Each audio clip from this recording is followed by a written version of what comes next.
Welcome to Strategy Saturday. I'm Charles Krill, and today we're discussing high return on investment renovations. I'm going to lay out some tips for increasing rent, reducing downtime, and making every renovation dollar work harder for you. So let's get started. The rental property investing business revolves around boosting the net operating income, the NOI, which is primarily achieved by increasing rents while minimizing vacancies and unit downtimes. Now, we have a primary formula for determining how much to renovate based on the 36 to 48 month payback period. In other words, can you recoup your investment within 48 months? Better yet, 36 months. And this is key to understanding how much you can invest into a unit. Now, you can use this calculation before buying a property or with a property you already own. Start by checking out the competition in your local area, including properties of similar sizes and vintages, and review the condition of these properties and their asking rents. Now, compare those findings to the subject property and begin calculating the renovations that can be performed and their impact on your rental rate. Now, I was once asked why we won't opt for a longer payback time frame, and the answer is simple, and it's that renovating units involves a high amount of risk, especially if the level of renovation is not currently present at your property. You aren't entirely sure if you can truly achieve the rents that you are estimating. Additionally, you're taking a unit offline, and every day that is being renovated, it is not generating any income. Think of going into an apartment complex that has all white or black appliances with laminate countertops and going in and saying, we're going to put stainless steel appliances in, we're going to put granite countertops in, and not knowing if that investment you're putting in there is actually going to pay back. You might know that the property next door or across the street or down the street, it has those upgrades done and is achieving higher rents, but you're not 100% sure for your unit. It's different if you had, 5 or 10% of your building that already had these upgrades and you are renting them pretty quickly. It's a different story if you have 0 of these renovations done and you're putting out these thousands of dollars, sometimes tens of thousands of dollars into units, and you're not 100% sure if they're going to pay back. So we want to make sure that we're going to get high returns on this money that we're investing into the property. So let's review some high ROI renovations.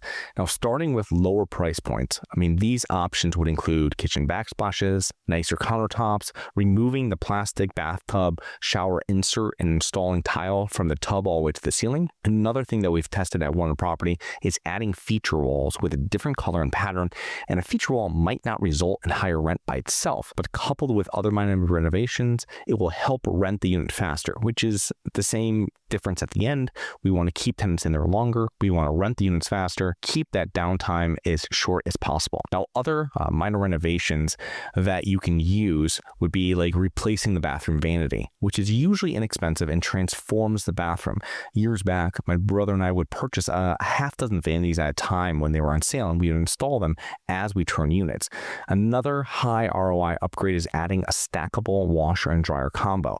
Typically, the payback period for this upgrade is less than 24 months. Now, if you want to learn more about the value of minor renovations, please check out episode SS219. That's SS219. So once you start increasing your budget, ensure that your adding funds are mainly allocated to the kitchen and the bathrooms. When we walk through units during the due diligence period, we immediately check the condition of the cabinets, or more importantly, the cabinet boxes, and you will dramatically increase your ROI if you can avoid replacing the cabinet boxes and instead focus your money on the countertops and new cabinet doors and hardware. Now, as your budget increases, or if you keep the current cabinet boxes, you can use some of those save funds on flooring and lighting. Now, bedrooms are really floors, paint, and a window, but the kitchen and bathrooms are where you can achieve meaningful rent increases. Now, I would always avoid heavy renovations unless you or your partner has extensive experience renovating properties. Now, my first property was over my head. I didn't do another renovation of that magnitude for a few more years, and major renovations are full-time projects to manage,